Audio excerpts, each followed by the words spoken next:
அகில இந்திய காங்கிரஸ் பொறுப்பாளர் மேனாள் பாராளுமன்ற உறுப்பினர் டாக்டர் செல்லக்குமார் அவர்கள் உரையாற்றுவார்கள்.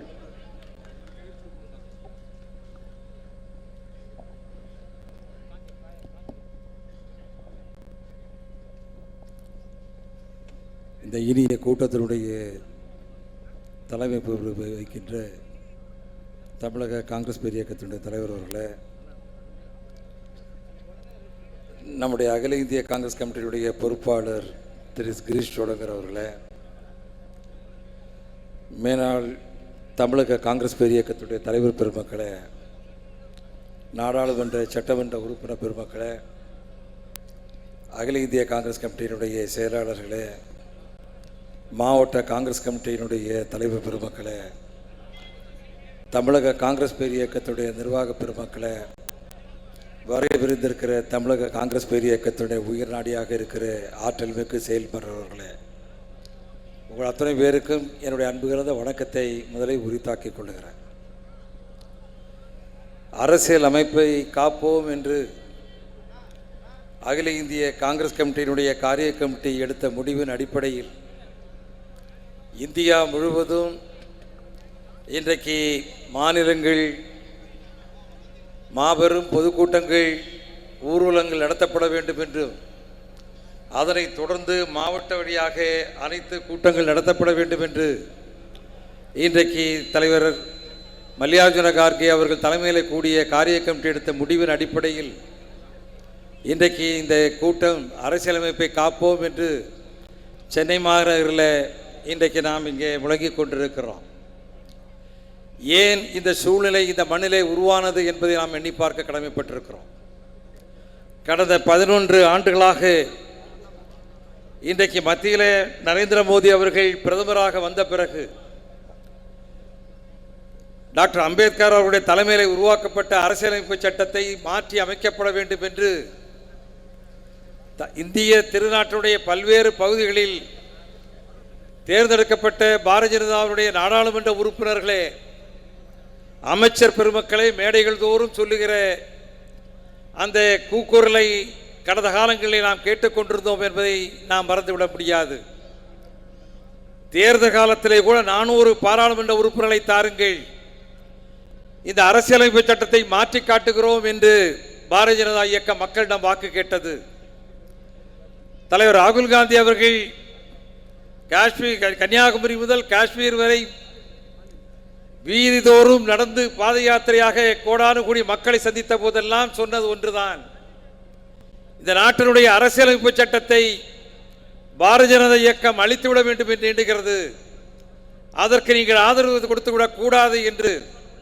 இந்த மக்களோடு மக்களாக நான் உங்களுக்கு துணை நிற்பேன், இந்த நாட்டுடைய ஒற்றுமை ஒருமைப்பாட்டை பேணி காப்பதற்கு நான் உறுதுணையாக நிற்பேன், என் பின்னாலே அணிவகுத்து வாருங்கள் என்று கேட்டு, அதன் காரணமாக இன்றைக்கு பாரதிய ஜனதா இயக்கம் கடந்த பாராளுமன்ற இந்தியாவில் இன்றைக்கு மெஜாரிட்டி பெற முடியாத சூழ்நிலையில் 2 மாநில அரசுகளுடைய துணையோடு இன்றைக்கு ஆட்சி செய்து கொண்டிருந்த போது கூட இன்றைக்கு எத்தனை பேர் நாம் எல்லாம் உணர்ந்து பார்க்க வேண்டும். வக்ஃப் சட்ட திருத்தத்தை கொண்டு வந்தார்கள். இன்றைக்கு அதுபோல பல்வேறு இன்றைக்கு சிறுபான்மை சமுதாயத்தை மக்களுக்கு எதிராக இன்றைக்கு அவர்கள் ஆற்றி வருகிற பணிகள் எல்லாம்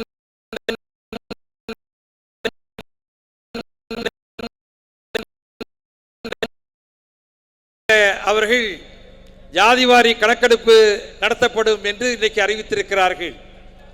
எந்த சூழ்நிலையில் அறிவித்தார்கள் என்பதை நாம் எண்ணி பார்க்க வேண்டும்.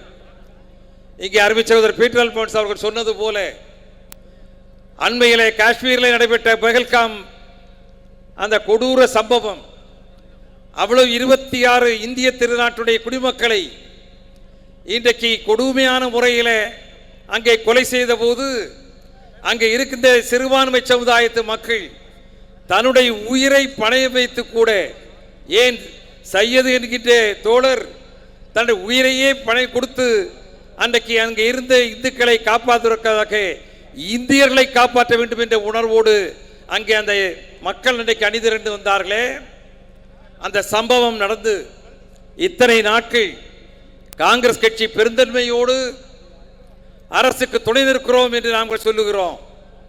ஆனால் அன்றைக்கு மும்பையில் தாஜ் ஹோட்டலில் அன்றைக்கு வெடிகுண்டு சம்பவம் நடந்த போது அன்றைக்கு அதே பீகாருடைய அன்றைக்கு குஜராத்துடைய முதலமைச்சராக இருக்கிற மோடி அவர்கள் மும்பைக்கு வந்து அந்த சம்பவம் நடந்து கொண்டிருக்கிற இடத்துல நின்று பத்திரிகையாளர்களை சந்தித்து ராணுவம் இருக்கிறது என்று சொல்லுகிறோம்.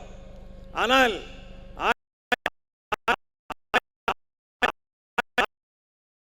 தொகை கணக்கெடுப்பு நடத்தப்பட வேண்டும் என்று அன்றைக்கு அரசு பண்டித நேரு அவர்கள் தலைமையில் இருந்த ஆட்சி விரும்பிய போது அதற்காக அதோடு சேர்த்து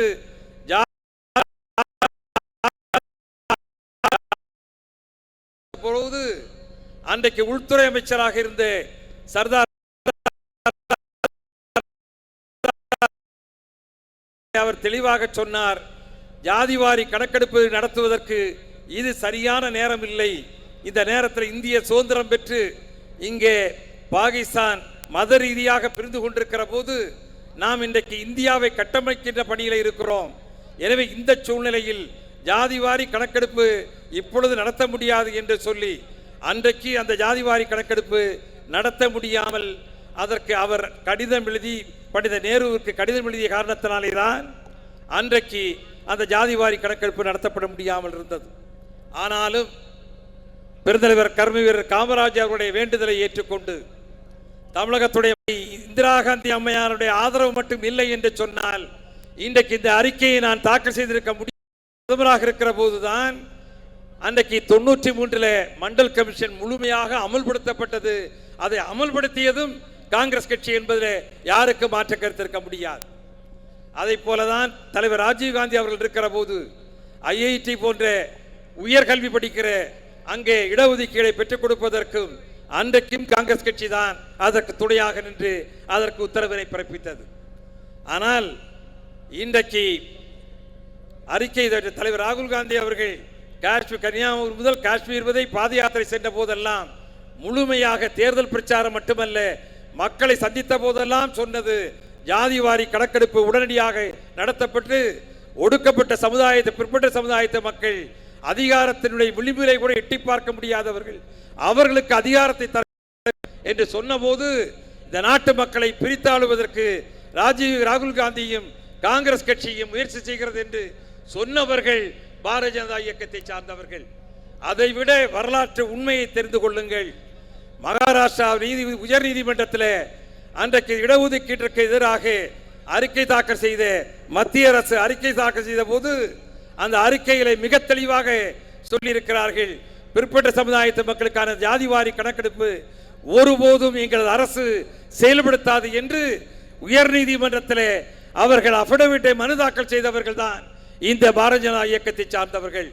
பீகாரில் ஜாதிவாரி கணக்கெடுப்பு நடத்திய பிறகு அதற்கு பிறகு கூட உச்ச நீதிமன்றத்தில் பாரதிய ஜனதா அரசுடைய சார்பாக அங்கே தாக்கப்பட்ட மனுவிலும் கூட தெளிவாக சொல்லி இருக்கிறார்கள், ஜாதிவாரி கணக்கெடுப்பை மாநில அரசு நடத்துவதற்கு எந்த அதிகாரமும் இல்லை, மத்திய அரசு அதை நடத்துவதற்கு நாங்கள் எந்த முயற்சியும் எடுக்கவில்லை, அது ஒருபோதும் நாங்கள் செய்ய மாட்டோம் என்று உயர் நீதிமன்றத்திலும் உச்ச நீதிமன்றத்திலும் சொன்னவர்கள் தலைவர் ராகுல் காந்தியினுடைய குரலுக்கு அடிபணிந்து இன்றைக்கு பெஹல்காமினுடைய தோல்வியை மூடி மறைப்பதற்காக இன்றைக்கு ஜாதிவாரி கணக்கெடுப்பு என்று இன்றைக்கு சொல்லி அதிலும் காலத்தை குறிப்பிடாமல் அதற்கென்று நிதி ஒதுக்கீடு செய்யாமல் அதற்கான வழிமுறைகள் என்ன என்பதை சிறிதும் யோசிக்காமல் பத்திரிகை விளம்பரத்திற்காக மக்களை திசை திருப்புவதற்காக நடத்தப்பட்டிருக்கிற ஒரு நாடகமாக இன்றைக்கு அதை இருக்கிறது.